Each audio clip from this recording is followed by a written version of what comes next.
Hey guys, எல்லா மம்மிஸ்க்கும் இருக்கிற ஒரே பிரச்சனை அடுத்தவங்கள பார்த்து நம்ம பொறாமப்படுற அளவுக்கு இருக்கிற பிரச்சனை. எல்லாருமே ரொம்ப ஒல்லியாக ஸ்லிம்மாக அழகாக இருக்காங்க. அது பேபியை வச்சுக்கிட்டு நம்ம எப்படி இவ்வளோ ஸ்மார்ட்டாக மாறுறது அப்படின்னு சொல்லிட்டு ரொம்ப யோசிச்சுட்டே இருப்போம். நானுமே நிறைய பேரை பார்த்து ரொம்ப ஃபீல் பண்ணியிருக்கேன். நம்ம எப்படி இருந்தோம் இப்போ எப்படி இருக்கோம் அப்படின்னு சொல்லிட்டு நம்மளோட பாஸ்ட்டை மட்டுமே நினச்சி ஃபீல் பண்ணிக்கிட்டே இருந்தால் நம்ம லைஃப்பில் நெக்ஸ்ட் லெவலுக்கு நம்மளால் போகவே முடியாது. ஸோ அதனால் நம்ம ஃபீல் பண்ணுறதை மட்டும் தாண்டி நம்மளோட லைஃப்லேயும் குட்டி குட்டி சேஞ்சஸ்லாம் ஏற்படுத்தினா நம்ம சூப்பராகவே ஃபிட் ஆகலாம். நான் என்னோடய ஃபிட்டிங் சேலஞ்சாக அக்செப்ட் பண்ணிக்கிட்டேன். ஸோ நான் இன்னிலேருந்து டயட் எடுக்க போகிறேன், ஸ்ட்ரிக்டாக ஃபாலோ பண்ண போகிறேன். ஸோ இன்னிலேருந்து நான் 30 நாளுக்குள்ளே நான் ஸ்லிம் ஆகுவேன், அவ்வளோ ஃபிட் ஆகுவேன் அப்படிலாம் சொல்ல வரல.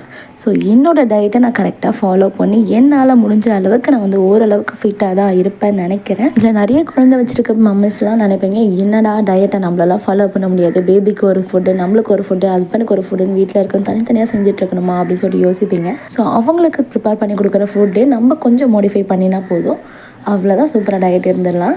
இன்றைக்கி சேலஞ்ச் டே 1. ஸோ அதனால் காலையில் இருந்ததுமே ஜீரா வாட்டர் குடிச்சு முடிச்சுட்டு ஒரு 1 ஹவர் பிரேக் எடுத்துகிட்டு அதுக்கப்புறமா பிரேக்ஃபாஸ்ட்க்கு தோசையும் அதுக்கப்புறம் கோகனட் சட்னி தான் எடுத்துருந்தேன். டயட்னால் நிறைய பேர் பயந்துருவாங்க, எதுவுமே சாப்பிடக்கூடாதா அப்படின்னு சொல்லிட்டு. ஸோ அந்த மாதிரிலாம் இல்லாமல் நம்மளுக்கு பிடிச்சத கொஞ்சம் கண்ட்ரோலாக சாப்பிட்டாலே போதும், ஈஸியாக டயட் ஃபாலோ பண்ணிடலாம்.